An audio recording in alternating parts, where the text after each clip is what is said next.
Mainly হচ্ছে দুই ধরনের ডিসঅর্ডার হয়ে থাকে। হ্যাঁ, এক হচ্ছে যদি থাইরয়েড হরমোন বেশি কম সিক্রেশন হয়, সেটা হচ্ছে হাইপোথাইরয়েডিজম। দেখো এখানে একটা পাল্লার মতো আছে, তাই না? এখানে যদি দেখা যাচ্ছে যে এই সাইডটা একটু উঁচু, এই সাইডটা নিচু, অর্থাৎ এই পাশে দেখানো হচ্ছে যে থাইরয়েড হরমোন নরমাল, ধরো নরমালের চেয়ে যদি একটু বেশি থাকে তাকে হচ্ছে হাইপারথাইরয়েডিজম বলে। আর যদি থাইরয়েড হরমোন লেভেল আমাদের বডিতে নরমাল যতটুকু থাকার কথা তার থেকে কমে যায়, তাহলে তাকে বলে কি হাইপোথাইরয়েডিজম।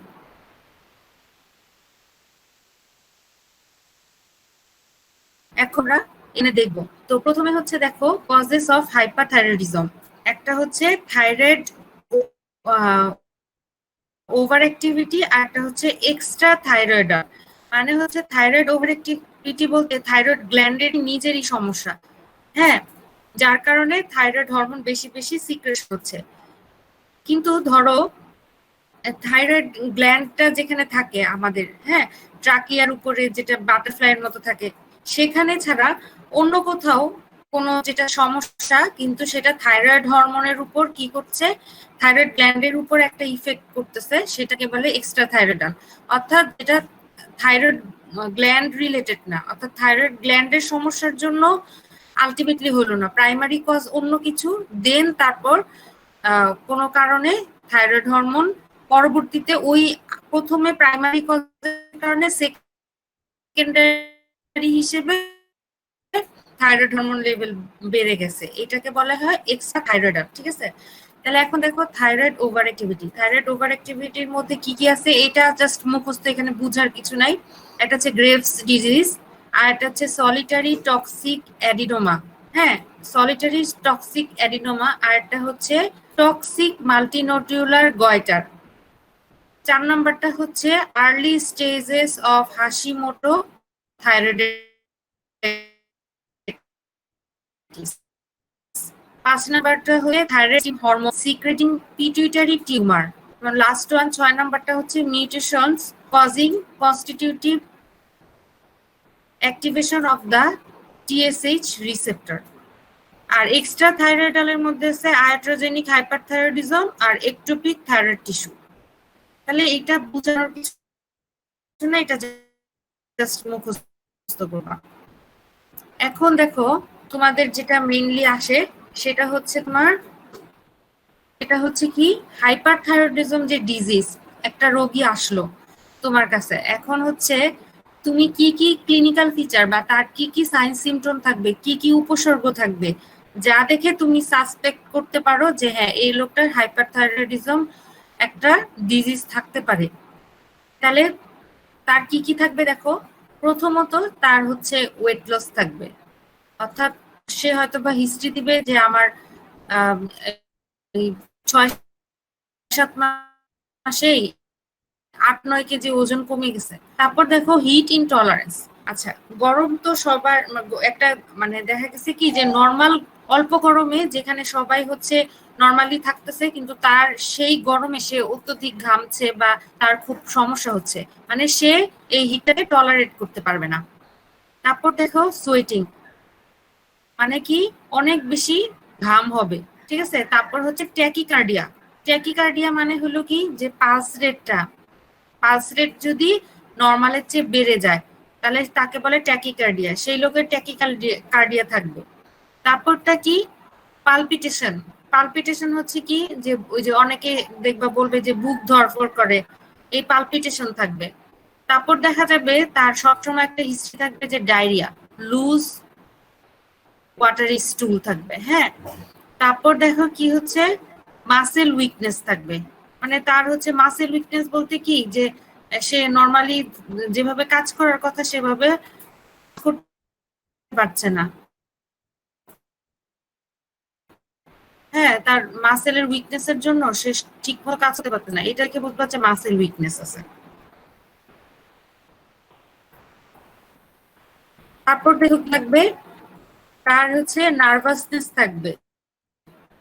তারপর হচ্ছে কি ইনএবিলিটি টু স্লিপ, অর্থাৎ সে ঘুমাতে পারবে না। অ্যাংজাইটি ডিসঅর্ডার থাকবে তার, এক্সট্রিম ফ্যাটিক, এক্সট্রিম ফ্যাটিক বলতে সে প্রচন্ড উইক থাকবে। তারপর হচ্ছে ট্রিমর অন আউট স্ট্রেচ হ্যান্ড, এটা মানে হলো যে সে, এটা হচ্ছে একটা ক্লিনিক্যাল সাইন। তোমরা যখন থার্ড ইয়ারে উঠবা তখন কিন্তু এরকম অনেক অহরহ রোগী পাবা, এই জন্য এগুলো এখন থেকেই পড়ো। অর্থাৎ তার ট্রিমর অন আউট স্ট্রেচ হ্যান্ড মানে হচ্ছে সে যদি হাত দুইটাকে দুই পাশে প্রসারিত করে দেয়, ঠিক আছে, হাতটাকে প্রসারিত করে দেয়, তাহলে দেখা যাবে তার হাতটা কি করতেছে, কাঁপতেছে, ঠিক আছে। হাতটা মানে আমরা যেমন সোজা করে হাতটা প্রসারিত করে সোজা করে স্থির রাখতে পারি, এই হাইপারথাইরয়েডিজমের পেশেন্টরা কি করতে পারবে না, স্থির রাখতে পারবে না। তার সবসময় হাতের মধ্যে একটা মানে কাঁপাকাঁপি এটা একটা থাকবে, বুঝছো। দেখা যাবে যে সে হাত প্রসারিত করে আছে হাইপার নিউরাল স্টিমুলেশনের জন্য। কি ট্রিমর অন আউট স্ট্রেচ হ্যান্ড? না না, হ্যাঁ, এটা নিউরাল স্টিমুলেশন বেশি হবে থাইরয়েড হরমোনের কারণে, এই জন্য।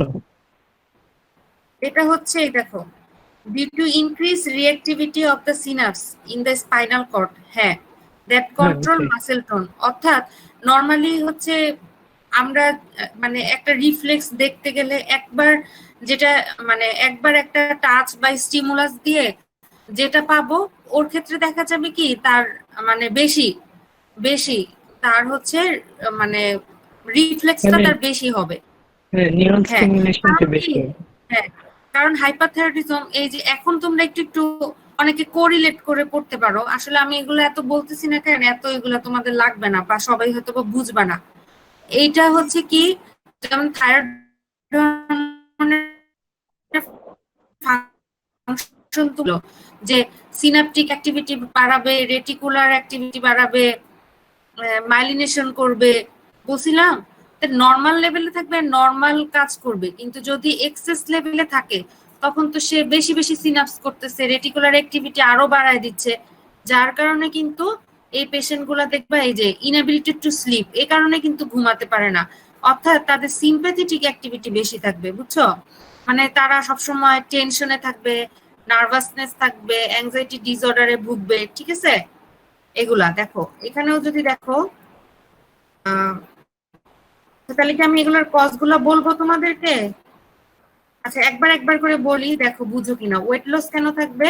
কারণ increase protein and fat utilization. অর্থাৎ আমরা জানি কি থাইরয়েড হরমোন প্রোটিন আর ফ্যাটের উপর কি করতেছে, নর্মাল লেভেলে কিন্তু ফ্যাট সিনথেসিস করতেছে, কিন্তু এক্সেস লেভেলে কিন্তু ব্রেকডাউন করছে, ঠিক আছে।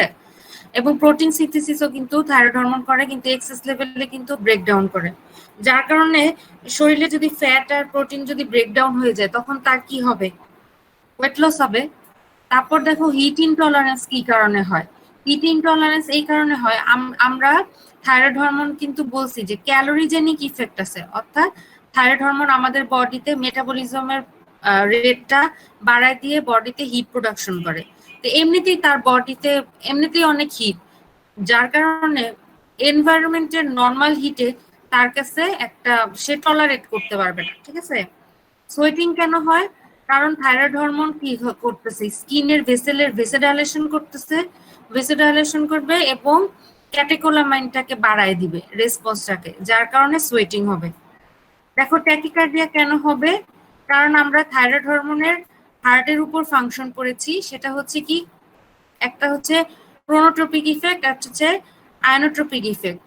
তো দেখা গেছে কি হার্টের যে এসএ নোড আছে, এই এসএ নোডের উপর সে এসএ নোডের উপর ইম্পালসটা সে বেশি বেশি দিচ্ছে, মানে এসএ নোড থেকে তো ইম্পালস জেনারেট হয়, তাই না। SA node is called the pacemaker. তাহলে এই এসএ নোডে তো আশেপাশের আমাদের বডির অন্যান্য জায়গা থেকে আগে ইম্পালসটা আসবে এসএ নোডে, তখন তো আমাদের সেই এসএ নোড থেকে তারপর এভি নোডে গিয়ে এভাবে তো হার্ট কন্ট্রাকশন করবে, তাই না।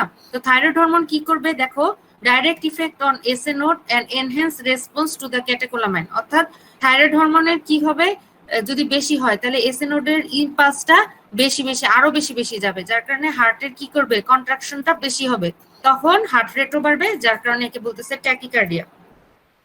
এখন ডায়রিয়া দেখো কেন হয়, আমি তোমাদেরকে ওইখানে বলছিলাম যে থাইরয়েড হরমোন যদি বেশি থাকে তাহলে সিক্রেশন, ডিআইটি সিক্রেশন বেড়ে যায়, মোটিলিটি বেড়ে যায়, আলটিমেটলি কি হবে, ডায়রিয়া হবে। মাসেল উইকনেস কেন হয়? ওই যে আমি যেটা বললাম যে প্রোটিন ব্রেকডাউন করে ফেলতেছে আমাদের বডিতে। মাসেলগুলা কি, মাসেলগুলা কিন্তু প্রোটিন প্রোটিন থেকে তৈরি, তাই না? মাসেলগুলা প্রোটিন থেকে তৈরি। তো হচ্ছে যদি প্রোটিন ব্রেকডাউন হয়ে যায় তখন কিন্তু মাসেলের উইকনেস হবে। তারপর দেখো, আর এই যে nervousness, inability to sleep, anxiety disorder, extreme fatigue, tremor on outstretch hand, এগুলো হচ্ছে যে থাইরয়েড হরমোনের নর্মাল যেটা ফাংশন নার্ভাস সিস্টেমের উপর, এর চেয়ে বেশি সে এক্সেস কি করছে, বেশি নার্ভাস সিস্টেমকে স্টিমুলেট করে ফেলতেছে, তার সিম্প্যাথেটিক অ্যাক্টিভিটি বেড়ে যাচ্ছে। আলটিমেটলি কি হচ্ছে, তখন সে সবসময় নার্ভাস থাকতেছে, সে ঘুমাতে পারছে না ঠিক মতো, কারণ সে রিল্যাক্স হতে পারে না। ঠিক আছে, এই হাইপারথাইরয়েডের পেশেন্ট গুলা এরকম হয়। ফ্যাটিক হবে, হাত হাত যদি প্রসারিত করে থাকে দেখা যাবে তার হাতে হচ্ছে ট্রিমর হচ্ছে। তারপর দেখো, এটা হচ্ছে কি অ্যামেনেরিয়া, অলিগোমেনোরিয়া আর হচ্ছে ইনফার্টিলিটি। অ্যামেনেরিয়া এবং অলিগোমেনোরিয়া কেন হয়? কারণ হচ্ছে এটা হচ্ছে মেলদের, ঠিক আছে? দেখা যায় ফিমেল কোনো যদি পেশেন্ট আসে তখন এই যে আমি সাইন সিমটম গুলো বললাম এগুলোর সাথে সাথে কিন্তু ওরা বলবে যে আমার আমার হচ্ছে মিনস্ট্রুয়াল যে পিরিয়ডের যে পরিমাণটা ব্লাডের তার খুবই কম হয়। তখনও কিন্তু এইটাও কিন্তু আরেকটা সাইন সিমটম যে তার হাইপারথাইরয়েডিজম থাকতে পারে। তারপর দেখো, ইনফার্টিলিটি হবে, লস অফ লিবিডো হবে এবং ইম্পর্টেন্স হবে। এই হলো হাইপারথাইরয়েডের পেশেন্টের যে মানে ক্লিনিক্যাল ফিচার। ঠিক আছে, তারপর দেখো এখন কি, এই যে হাইপারথাইরয়েড একটা পেশেন্ট আসলো, এটা এটা তোমাদের দেখো, তোমরা যখন থার্ড ইয়ারে উঠবা, যখন ওয়ার্ডে রোগী দেখবা, রোগীর বিভিন্ন সাইন সিমটম দেখবা, তখন কিন্তু এইটা স্যাররাও তোমাদের অনেক কোশ্চেন করবে, বা এখনো ভাইভাতে হয়তো বা বলতে পারে, আচ্ছা বলো তো যে হাইপারথাইরয়েডের পেশেন্টের একটা আই সাইন বলো। তখন কি বলতে হবে? এক্সোপথ্যালমাস। এক্সোপথ্যালমাস মিন্স হচ্ছে দেখো কি, প্রোট্রুশন অফ দা আইবল। অর্থাৎ দেখো, আমাদের নর্মালি দেখো এই লোকটার চোখ দেখো, এই লোকটার চোখে আইবলটা কি, আপার আইলিড আর লোয়ার আইলিড, এই দুইটা এত দূরে চলে গেছে এবং চোখটা মনে হচ্ছে কি বের হয়ে আসছে। এবং এই যে পিপিলটা তার হচ্ছে দেখো আপার আইলিড আর লোয়ার আইলিড কিন্তু কোনো কাভার করে নাই।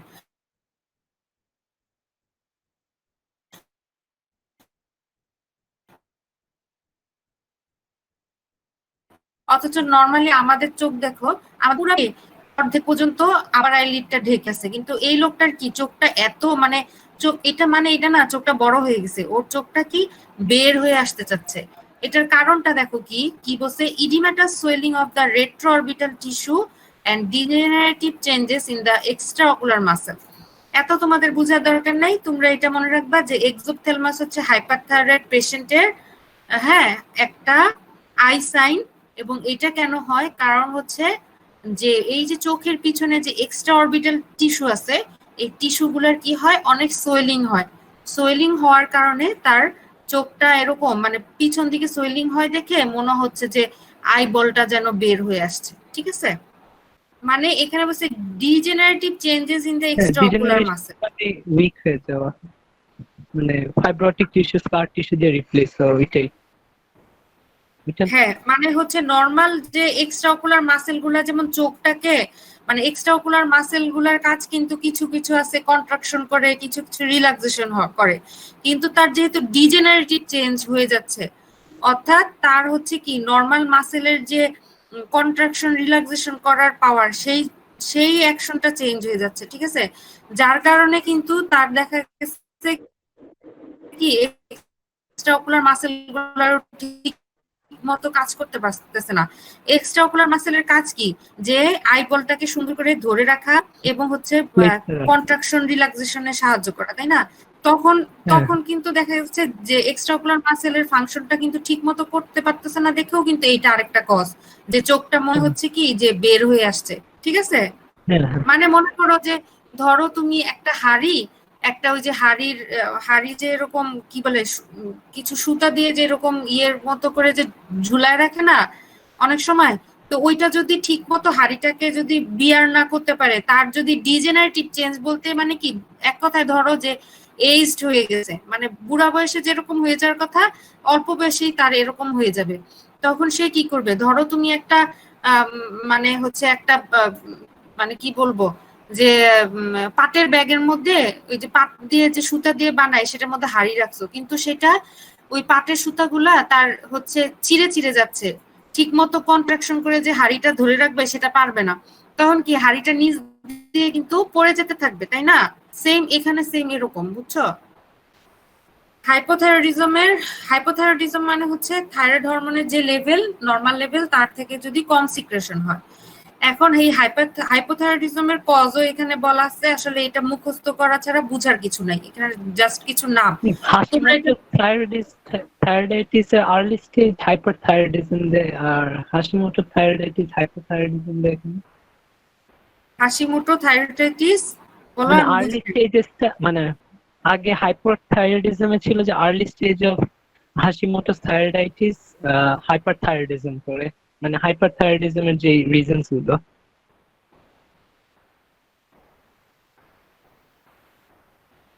তুমি কি বলতে চাচ্ছ যে হাশিমোটো থাইরয়েডাইটিস কি এখানেও আছে? হ্যাঁ না হ্যাঁ, এই যে আর্লি নাই। স্টেজ অফ হাশিমোটো থাইরয়েডাইটিস, হাইপারথাইরয়েডিজমের কজে তো নাই। এই যে early stages of Hashimoto thyroiditis, তাই? Fourth number point. মানে কোথায় পড়ছো? মানে এই যে এখানে লেখা স্লাইডে আপনার আর্লি স্টেজেস অফ হাশিমোটো ও আচ্ছা, থাইরয়েডাইটিস। এইটা। হ্যাঁ হ্যাঁ হ্যাঁ। আচ্ছা আচ্ছা, তার মানে এইটা হচ্ছে যে early stage of Hashimoto thyroiditis এর আর্লি স্টেজে হাইপারথাইরয়েডিজম হবে, পরবর্তীতে হাইপোথাইরয়েডিজম, ও বুঝছো? আচ্ছা। লেট স্টেজে, ওইটা লেট স্টেজ বলার দরকার নাই, শুধু আচ্ছা হাশিমোটো থাইরয়েডাইটিস বলবা, ঠিক আছে? আচ্ছা। তারপর দেখো এন্ডেমিক কলয়েড গয়টার। গয়টার হয়তো বা তোমরা অনেকেই জানো, গলগণ্ড যেটা রোগ, তোমরা হয়তো বা অনেকে দেখছো, হ্যাঁ। আর এটা হচ্ছে idiopathic non toxic colloid goitre. তারপর দেখো সেকেন্ডারি হাইপোথাইরয়েডিজম, কনজেনিটাল হাইপোথাইরয়েডিজম।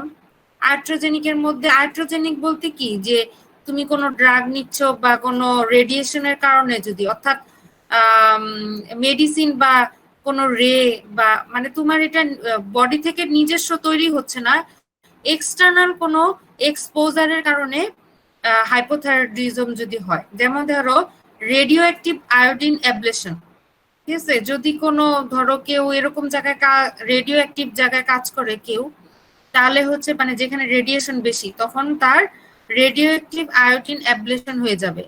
মানে এই যে মানে কি বলবো, এটা হচ্ছে ধরো রেডিয়েশনের এখানে যারা কাজ করে তখন তাদের আয়োডিনের ডেফিসিয়েন্সি হয়, বুঝছো? তখন কিন্তু হাইপোথাইরয়েডিজম হয়। তারপর দেখো থাইরয়েডেক্টমি, অর্থাৎ যদি কারো ধরো কোনো রোগের কারণে তার যদি থাইরয়েড গ্ল্যান্ডটাকেই কেটে দেওয়া হয়, তখনও কিন্তু তার হাইপোথাইরয়েডিজম হতে পারে, ঠিক আছে? এবং আরেকটা জিনিস ধরো, কেউ হাইপারথাইরয়েডের রোগী আসলো তোমার কাছে, ক্লিনিক্যাল সাইন সিমটম দেখে পরীক্ষা করে বুঝলা সে হাইপারথাইরয়েড, এখন তুমি তাকে অ্যান্টি থাইরয়েড ড্রাগ দিচ্ছ, অর্থাৎ তুমি তার থাইরয়েড হরমোন কমাতে চাচ্ছ, এবং তখন কিন্তু দেখো অ্যান্টিথাইরয়েড ড্রাগ যদি সে বহুদিন খেতেই থাকলো, সে আর কোনো রিপিট টেস্ট না করাইলো, তাহলে কিন্তু তার এক সময় কি হয়ে যাবে, থাইরয়েড হরমোনের লেভেলটা কমে যাবে, ঠিক আছে? তাহলে কজগুলো তো বুঝছো। আচ্ছা, হাসিমতো থাইরয়েডাইটিসটা একটু বলি। আচ্ছা, আগে আমাদের মেইন জিনিসটা শেষ করে নেই, তারপর যদি সময় থাকে তাহলে এটা বলবো, ঠিক আছে? তাহলে এটা একটু বলি যেহেতু পড়ছো। এটা হচ্ছে হাশিমোটো থাইরয়েডাইটিস হচ্ছে most common cause of the hypothyroidism, ঠিক আছে? হাইপোথাইরয়েডের মানে যে যতগুলা কজ আছে এর মধ্যে মোস্ট কমন কি হাশিমোটো থাইরয়েডাইটিস। এটা একটা হচ্ছে কি auto immuno disease. Auto immuno disease বলতে কি বুঝছো? আমি মানে সোজা বাংলায় বলি যে ধরো আমাদের সবার বডিতে একটা কি ইমিউনিটি আছে, তাই না? আমাদের ইমিউনিটি কি করতেছে, আমাদের অ্যান্টিবডি প্রোডাকশন করতেছে, এই অ্যান্টিবডিটা আমাদের বাইরের অ্যান্টিজেন থেকে আমাদের প্রোটেকশন দিচ্ছে। ধরো আবার কোনো অ্যান্টিজেন দিয়েও যদি আমরা ইনফেক্টেড হয়ে যাই, তাহলে আমাদের শরীরের অ্যান্টিবডি কি করতেছে,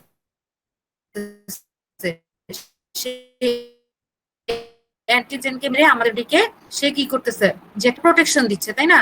কিন্তু এই যে ইমিউনোলজিক্যাল ব্যাপার স্যাপার আছে, এই যে ইমিউনোলজিতে আমরা অ্যান্টিবডি, অ্যান্টিজেন বা টি সেল, বি সেল, এগুলো আমরা সেল পড়েছি, তাই না? প্লাজমা সেল, এগুলা মানে এই মানে এই সেলগুলা দিয়েও আবার কিন্তু শুধু যে আমাদের প্রোটেকশন দেয় এটা না, এই সেলগুলার অ্যাবনর্মাল কি বলবো মানে ডিফারেন্সিয়েশন, অর্থাৎ মানে হচ্ছে আমাদের সেল থেকে কি অনেকগুলা সেল তৈরি হয় না একটা সেল থেকে, যে আমরা যে বড় হচ্ছি ছোট থেকে, সেলগুলা কিন্তু ডিভিশন হয়ে হয়ে এই যে আমরা বড় হচ্ছি, এরকম একটা ছোট মানুষ থেকে বড় একটা ইয়েতে পরিণত হয়, অ্যাডাল্টে, তাই না?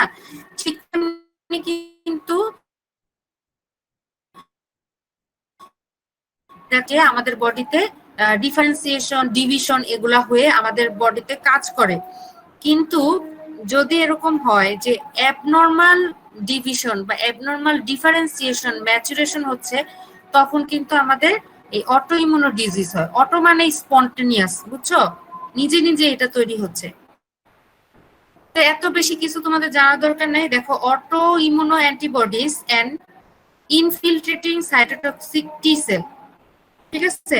মানে হচ্ছে কি করতেছে, অটো ইমিউনো যে অ্যান্টিবডি গুলো আছে না, অ্যান্টিবডি তো আমাদের হচ্ছে প্রোটেকশন দেয়, কিন্তু যদি কোনো কারণে এই অটো অ্যান্টিবডি গুলা বেড়ে যায়, বুঝছো, তখন কি করে, তখন হচ্ছে এই অটো অ্যান্টিবডি গুলা তখন হবে সাইটোটক্সিক টি সেলকে সে হচ্ছে ইনফিলট্রেটিং মানে হচ্ছে জমা করে, এবং আলটিমেটলি থাইরয়েড গ্ল্যান্ডের কি হয়, ইনফ্লামেশন বলতে ইনফেকশন হয়, ঠিক আছে? তখন কি হয়, থাইরয়েড গ্ল্যান্ডের কি হচ্ছে destruction followed by fibrosis of the thyroid gland, বুঝছো? তখন হয় আসলে তোমরা ওই যে আমি বলি, তোমরা হচ্ছে মাইক্রোবায়োলজি যখন পড়বা ওইখানে ইমিউনোলজি আছে, বুঝছো? ওইটা যদি ওইটা পড়লে তখন এগুলা ক্লিয়ার হবে, আর এগুলার এত মেকানিজম তোমাদের ধরবে না। শুধু তোমাদের আসবে হাইপারথাইরয়েডিজমের কজ কি, হাইপোথাইরয়েডিজমের কজ কি, আর হচ্ছে ক্লিনিক্যাল ফিচার কি কি হতে পারে, এটা, ঠিক আছে? এখন দেখো, এই জিনিসটা তোমাদের আসবে গয়টার, হয়তো 2.5 নাম্বারের জন্য দিবে, হাসিমোটো থাইরয়েডাইটিস দিবে না, কিন্তু তোমাদের কি দিতে পারে, এন্ডেমিক কলয়েড গয়টার। এন্ডেমিক এটা কেন বলছে, কারণ দেখা যাচ্ছে কি বাংলাদেশ এন্ডেমিক বলতে হচ্ছে যে এন্ডেমিক প্যান্ডেমিক আমরা এটা পড়ছি, তাই না? এই যে এখন যে করোনা ভাইরাস, এটা হচ্ছে একটা প্যান্ডেমিক কন্ডিশন, অর্থাৎ পুরা বিশ্বে ছড়ায় গেছে। কিন্তু এন্ডেমিক তখনই বলবে যখন কি না, তোমরা কি কেউ জানো এন্ডেমিক কখন বলে?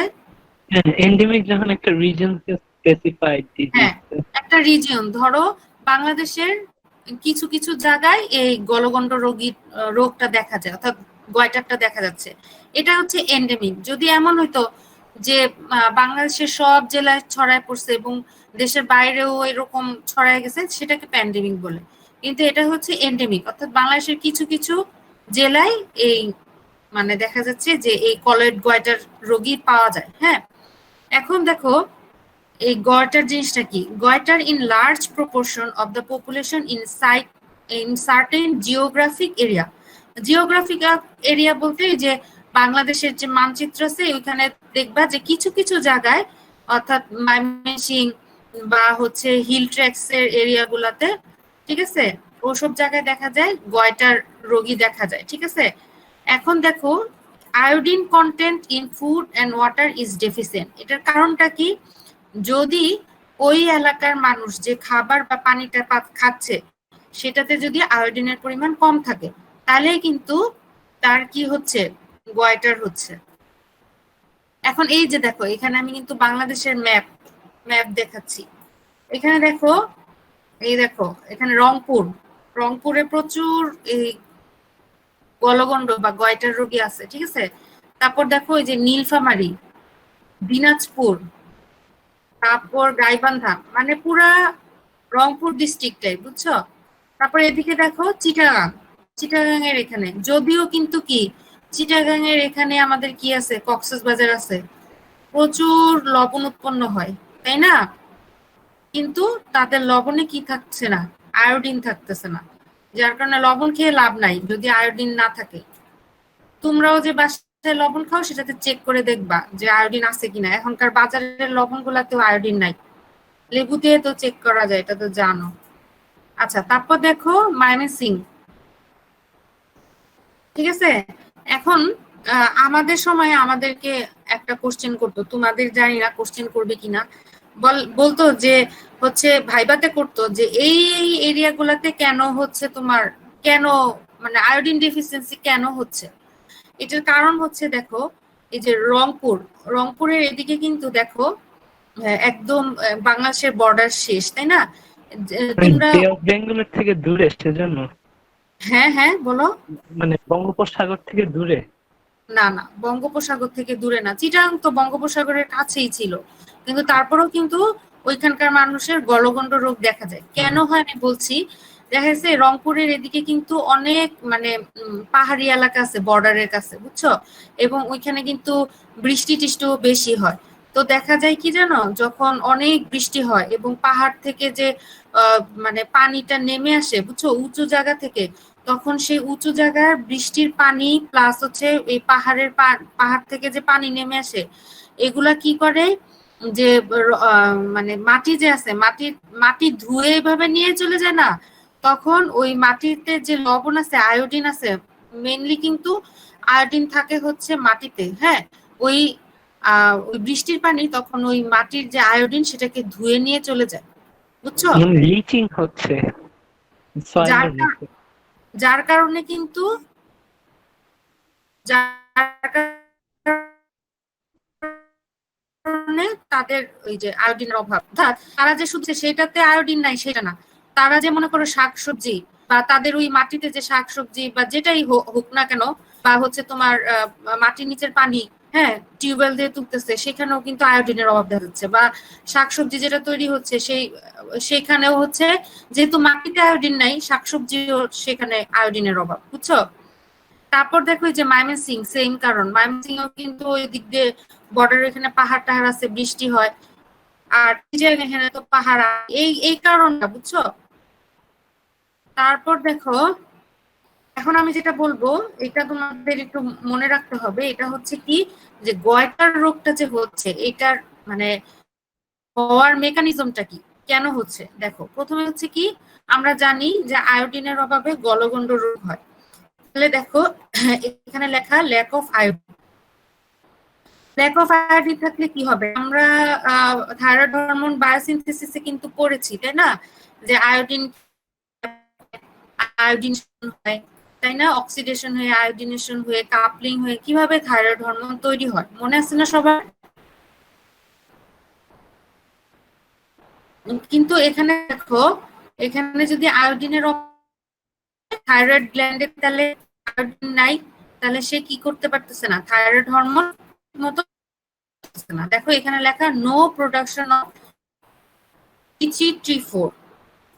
তারপর দেখো, আমরা আমরা কিন্তু পড়েছি কি, ওই যে থাইরয়েড হরমোনের রেগুলেশন পড়েছিলাম না, রেগুলেশনে পড়ছিলাম যে হাইপোথ্যালামাস থেকে আসতেছে হরমোন, থাইরোট্রপিন রিলিজিং হরমোন, তারপর থাইরয়েড স্টিমুলেটিং হরমোন, সেটা থাইরয়েড গ্ল্যান্ড থেকে থাইরয়েড গ্ল্যান্ডকে স্টিমুলেশন দিয়ে T3T4 তৈরি করছে।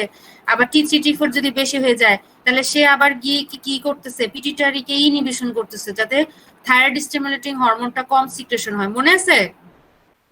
এই যে দেখছো, এই যে হাইপোথ্যালামাস থেকে থাইরোট্রপিন রিলিজিং হরমোন আসতেছে, তারপর সে গিয়ে অ্যান্টেরিয়র পিটিউটারিকে স্টিমুলেশন করতেছে, তারপর অ্যান্টেরিয়র পিটিউটারি থেকে TSH আসতেছে, সে আবার থাইরয়েড গ্ল্যান্ডকে স্টিমুলেশন করলে T3T4 হয়।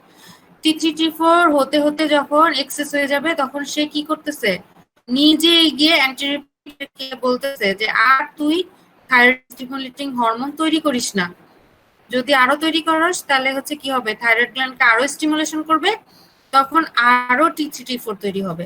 তাহলে এটা আমাদের বডির জন্য খারাপ, যার কারণে সে গিয়ে কি করতেছে, অ্যান্টিপিরিয়ডটাকে ইনহিবিশন করতেছে, তখন TSH তৈরি হচ্ছে না, ঠিক আছে।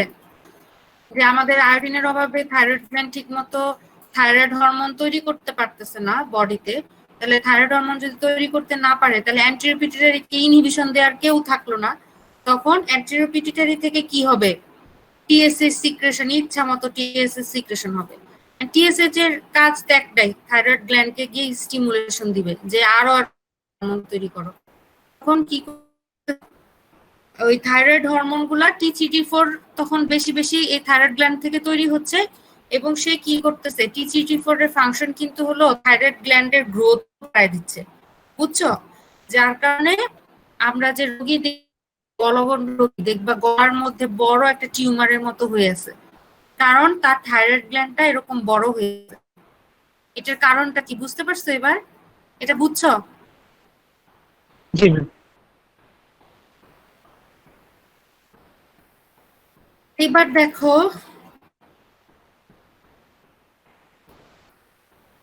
ওইটা পড়ছিলাম এন্ডেমিক কলয়েড গয়টার, তাই না? হাইপোথাইরয়েডিজমের একটা কজ, আর একটা কিন্তু কজ হচ্ছে idiopathic non toxic colloid goitre. এখন এটা দেখো, এটা আরেকটা নাম। এখানেও এই পেশেন্টটা তোমার কাছে গলগণ্ড রোগ নিয়ে আসবে, কিন্তু এই ব্যক্তি তার কিন্তু আয়োডিনের ডেফিসিয়েন্সির কারণে গয়টার হয় না, ঠিক আছে? তাহলে এখানে দেখো goitre occurs even without iodine deficiency, অর্থাৎ যে আয়োডিনের ডেফিসিয়েন্সি হলে যে গয়টার হবে সেটা শুধু না। তাহলে আমাদের ব্লাডে কি করতে হবে, আয়োডিন লেভেলটা দেখতে হবে, টি3টি4 লেভেল দেখতে হবে, তাহলেই তো তুমি বুঝবা যে আয়োডিনের ডেফিসিয়েন্সির জন্য তার গয়টার নাকি না। তারপর দেখো আবার কি এখানে বলছে, the exact cause is not known, অর্থাৎ ইডিওপ্যাথিক নন টক্সিক কলয়েড গয়টারের এক্সাক্ট কজটাও হচ্ছে জানা নাই। তারপরও ধারণা করা হয় যে অ্যাবনর্মালিটিস এনকাউন্টার কি কি কারণে হতে পারে, deficient iodine trapping, iodide trapping, deficient peroxidase system, deficient coupling, deficiency of deiodinase enzyme। আর এগুলা কিন্তু প্রত্যেকটা কথাই কিন্তু থাইরয়েড হরমোন সিনথেসিসে, অর্থাৎ যে ধরো আয়োডিনের অভাবে তো থাইরয়েড হরমোন সিনথেসিস সমস্যা হবেই, কিন্তু ধরো দেখা যাচ্ছে কি যে কোনো কারণে আয়োডিন আমার ব্লাডে ঠিকই আছে, কিন্তু আয়োডিনটা ট্র্যাপ হতে পারতেছে না, অর্থাৎ যে যে চ্যানেল দিয়ে আয়োডিনটা ব্লাড থেকে সেলে, থাইরয়েড সেলে ঢুকবে হয়তো বা ঢুকে ট্র্যাপ হতে পারবে না, অথবা যে পারঅক্সিডেজ এনজাইমের মাধ্যমে হ্যাঁ তার অক্সিডেশন হবে আয়োডিনের, সেটা হতে পারছে না, অথবা ওই মোনোআয়োডো থাইরোনিন তৈরি হলো, ডাইআয়োডো থাইরোনিন হলো, কিন্তু এই দুইটা কাপলিং করে যে টি3টি4 তৈরি করবে সেটা তৈরি করতে পারছে না, অথবা ডেফিসিয়েন্সি অফ দ্য ডিআয়োডিনেজ এনজাইম, অর্থাৎ আমার বডিতে থাইরয়েড হরমোন আয়োডিন ঠিকই আছে, এটা ইউজ করে থাইরয়েড হরমোন তৈরি করছে, কিন্তু থাইরয়েড হরমোনটা এবার যে আবার সেলের মধ্যে ঢুকে ডিআয়োডিনেজের এনজাইমের মাধ্যমে, মনে আছে তো ওই যে আয়োডিনটা যে আলাদা হয়ে যায়, এই আয়োডিন আলাদা হওয়ার একটা কাজ কি জানো, এটা হচ্ছে রিসাইকেল করতেছে, অর্থাৎ আয়োডিনটাকে রিসাইকেলের মাধ্যমে আবার সে যাতে রিইউজ হইতে পারে, আমাদের আয়োডিনের যাতে ডেফিসিয়েন্সি না হয়, সেজন্য কিন্তু এই ডিআয়োডিনেজ এনজাইমটার অনেক ভূমিকা আছে। তাহলে দেখো ডিআয়োডিনেজ এনজাইমটাও কত দরকার, তাহলে ডিআয়োডিনেজ এনজাইমটা যদি না থাকে তাহলে ওই যে মোনোআয়োডো থাইরোনিন আর ডায়োডো থাইরোনিন, যেই দুইটা কিনা হরমোন তৈরি হয় নাই, সেই দুইটা ডিআয়োডিনেজের মাধ্যমে ওই আয়োডিন আর রিসাইকেল হতে পারবে না, তখন কিন্তু তোমার এই এই গয়টারটা হবে, এবং তখন নাম কি হবে এটার, ইডিওপ্যাথিক। ইডিওপ্যাথিক মানেই হচ্ছে যা যে রোগের কারণ জানা নাই, হ্যাঁ, idiopathic non toxic colloid goitre, ঠিক আছে? তোমাদের পরীক্ষা যদি আসে এন্ডেমিক কলয়েড গয়টার, তাহলে কিন্তু তোমরা আয়োডিন ডেফিসিয়েন্সি দিয়ে বলবা, আর এটা কখনো শর্ট নোট আসে না, তারপরে আমি তোমাদেরকে বলে রাখলাম, হ্যাঁ শর্ট নোট আসে না, তারও যাতে অনেক স্যাররা হয়তো পার্থক্য জিজ্ঞেস করতে পারে যে সবসময় কি আয়োডিন ডেফিসিয়েন্সির জন্য কলয়েড গয়টার হয়, তখন বলবা যে না, অন্য কারণেও হতে পারে। তারপর দেখো এই জিনিসটা একটা দেখো, সেকেন্ডারি হাইপোথাইরয়েডিজম। সেকেন্ডারি হাইপোথাইরয়েডিজম মানে জিনিসটা কি, অর্থাৎ প্রাইমারি হাইপোথাইরয়েডিজম হচ্ছে থাইরয়েড গ্ল্যান্ডেরই কোনো সমস্যা যার কারণে থাইরয়েড হরমোন কম সিক্রেশন হচ্ছে, ঠিক আছে। কিন্তু যদি এরকম হয় যে আমার থাইরয়েড গ্ল্যান্ডের কোনো সমস্যা নাই, অন্য কোনো গ্ল্যান্ডের সমস্যা, তার কারণে থাইরয়েড গ্ল্যান্ড থেকে থাইরয়েড হরমোন কম সিক্রেশন হচ্ছে, তখন কিন্তু তাকে বলছে সেকেন্ডারি হাইপোথাইরয়েডিজম। অর্থাৎ থাইরয়েড গ্ল্যান্ড হচ্ছে আমাদের প্রাইমারি অর্গান, সেই প্রাইমারি অর্গানে কোনো সমস্যা নেই, সেকেন্ডারি আদার্স কোনো কারণে আমার থাইরয়েড গ্ল্যান্ড নিজেই থাইরয়েড হরমোন কম সিক্রেশন করছে। তো সেটার কারণ দুই ধরনের কারণ হতে পারে। একটা হচ্ছে পিটিটারি গ্ল্যান্ড যদি কম, পিটিটারি গ্ল্যান্ডের কোনো কম মানে কি বলবো কোনো ডিজিজের কারণে পিটিটারি গ্ল্যান্ড থেকে কি তৈরি হচ্ছে, থাইরয়েড স্টিমুলেটিং হরমোন তৈরি হচ্ছে, সেটা যদি না তৈরি হয় তখন কিন্তু ultimately thyroid stimulating hormone thyroid গ্ল্যান্ডকে গিয়ে স্টিমুলেশন করে যে থাইরয়েড হরমোন সিক্রেশন করতে পারবে সেটা পারবে না, তখন কিন্তু তার কি হবে, হাইপোথাইরয়েডিজম হবে, তাই না। আবার দেখো হাইপোথ্যালামাস থেকে কি হরমোন সিক্রেশন হচ্ছে, থাইরোট্রপিন রিলিজিং হরমোন, যেটা কিন্তু অ্যান্টেরিপিটিউটারিকে স্টিমুলেশন করে থাইরয়েড স্টিমুলেটিং হরমোন তৈরি হচ্ছে, ঠিক আছে। তাহলে এই পিটিটারি বা হাইপোথ্যালামাসে যদি কোনো হাইপোফাংশন বা কম কোনো কারণে যদি তাদের অ্যাক্টিভ কমে যায়, তখনও কিন্তু আলটিমেটলি থাইরয়েড গ্ল্যান্ডের উপর ইফেক্ট পড়বে, সিক্রেশন কম হবে। এটা বুঝতে পারছো তোমরা? বুঝতে পারছো? জি। আর তাহলে আরো ক্লিয়ার হবে। মনে করো এই যে হাইপোথ্যালামাস থেকে আমাদের কি আসে, টিআর অর্থাৎ থাইরোট্রপিন রিলিজিং হরমোন। এখন হাইপোথ্যালামাস গ্ল্যান্ডের কোনো টিউমার হলো বা ইনফেকশন হলো, তখন সে কি করতে পারবে না, এটা সিক্রেশন করতে পারবে না। এটা এই হরমোনটা যদি টিআরএইচ যদি না সিক্রেশন করতে পারে, তাহলে এই স্টেপগুলো হবে, তখন টি3টি4 তৈরি হবে না, তখন কি হাইপোথাইরয়েড, তখন হচ্ছে তখন থাইরয়েডিজম হবে। কিন্তু তখন কিন্তু প্রাইমারি কজ কি থাইরয়েড গ্ল্যান্ডের না, হাইপোথ্যালামাসের অসুখ, হাইপোথ্যালামাসের অসুখের জন্য থাইরয়েড গ্ল্যান্ডের সমস্যা। আবার দেখো কোনো কারণে অ্যান্টেরিয়র পিটুইটারি টিউমার হলো, তখন কিন্তু তার টিএসএইচ সিক্রেশন হবে না, টিএসএইচ সিক্রেশন না হলে কিন্তু তখনও কিন্তু থাইরয়েড গ্ল্যান্ড স্টিমুলেশন হবে না, টি3টি4 তৈরি হবে না। ওকে,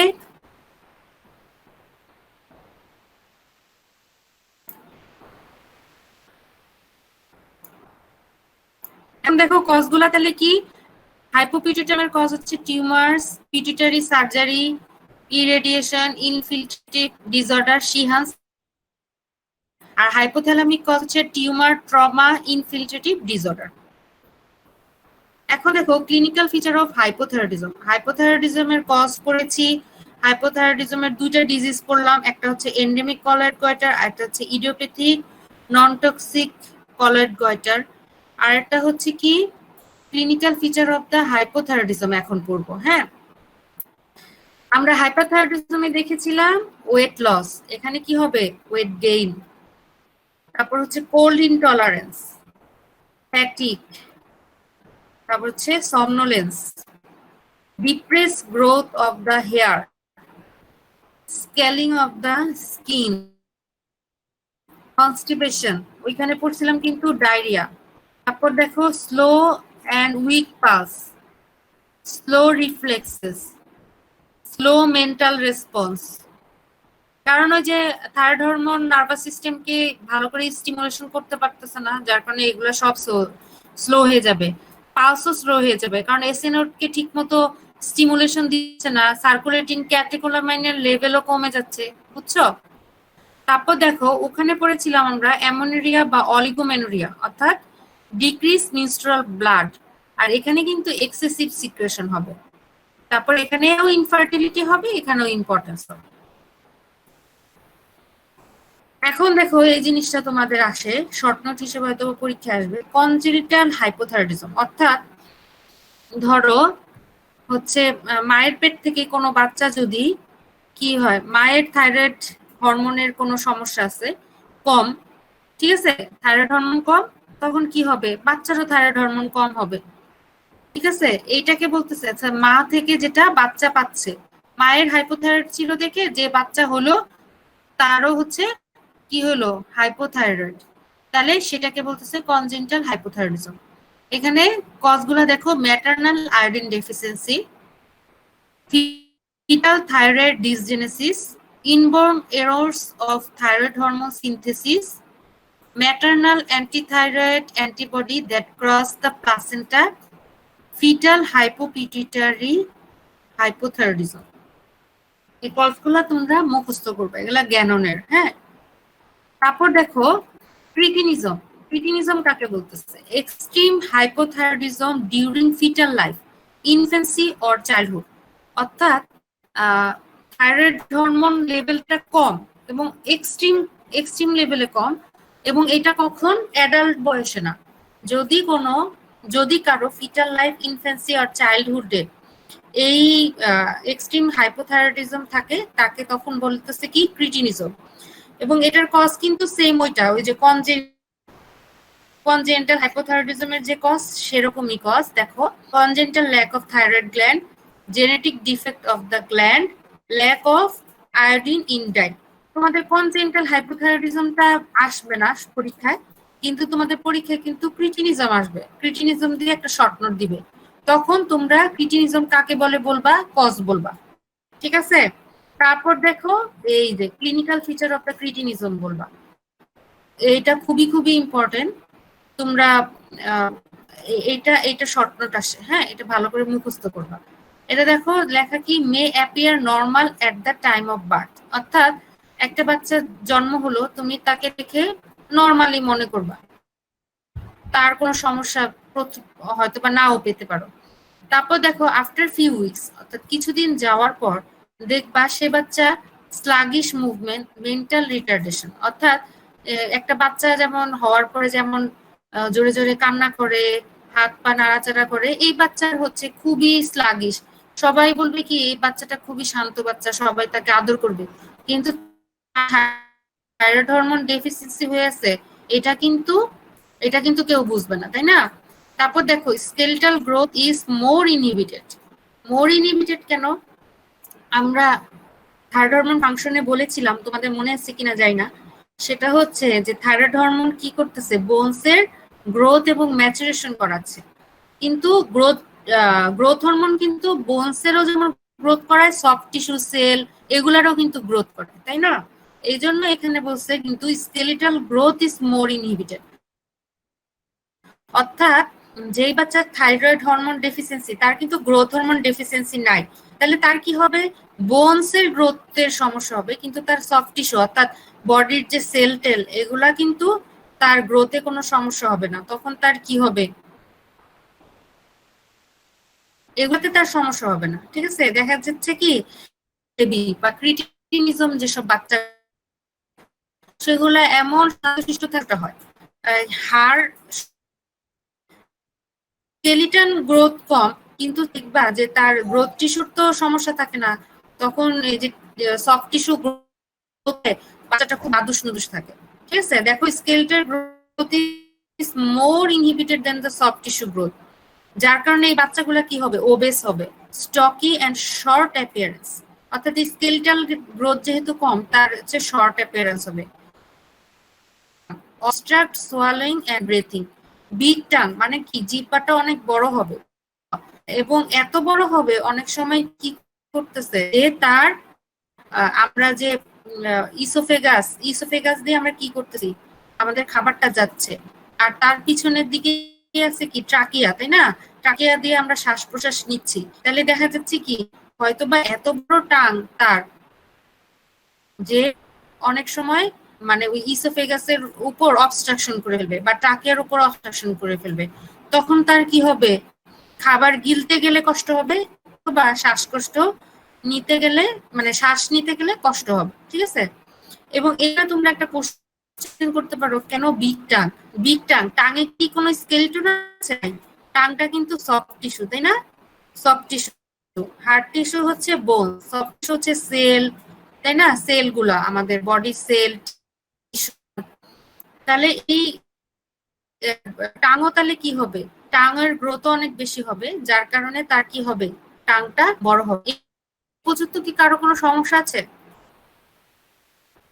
আচ্ছা, ক্রিটিন আর ডর্ফ সম্পর্কে তোমরা পড়ছো যে গ্রোথ হরমোন ডেফিসিয়েন্সি যেসব বাচ্চাদের হয় তাদেরকে বলে ডর্ফ, তাই না? আর থাইরয়েড হরমোন যেসব ডেফিসিয়েন্সি যদি এরকম বাচ্চা আসে সেটা কিন্তু ক্রিটিন, ক্রিটিন বেবি। হ্যাঁ, তাহলে দেখো এখানে একটা প্যারামিটার দেয়া আছে যে নর্মাল 2 ইয়ার্স এর একটা বাচ্চা, হ্যাঁ, আর দেখো হাইপোথাইরয়েড 8 ইয়ার্স। এই হাইপোথাইরয়েড 8 ইয়ার্স এর বাচ্চা কিন্তু দেখতে কিন্তু 2 বছর বাচ্চার মতো হাইট তার, কিন্তু সে কিন্তু একটু কি মোটা সোটা আছে, তাই না? তার সফট টিস্যু গ্রোথ হওয়ার কারণে, গ্রোথ হরমোন তো তার সমস্যা নাই, সফট টিস্যু গ্রোথ হওয়ার কারণে কিন্তু সে একটু মোটা সোটা, কিন্তু থাইরয়েড হরমোনের কারণে তার স্কেলিটন সেরকম বাড়ে নাই। তোমরা হয়তো বা বলতে পারতা যে ম্যাডাম তার তো গ্রোথ হরমোন আছে, গ্রোথ হরমোনের কারণে কেন সে লম্বা হচ্ছে না? কারণ গ্রোথ হরমোন কাজ করতে পারতেছে না ভালো মতো। থাইরয়েড হরমোনকে ছাড়া গ্রোথ হরমোন ভালো করে কাজ করতে পারবে না, কারণ থাইরয়েড হরমোনের ফাংশনে কিন্তু আমরা বলছি thyroid hormone potentiate the action of the growth hormone, মনে আছে?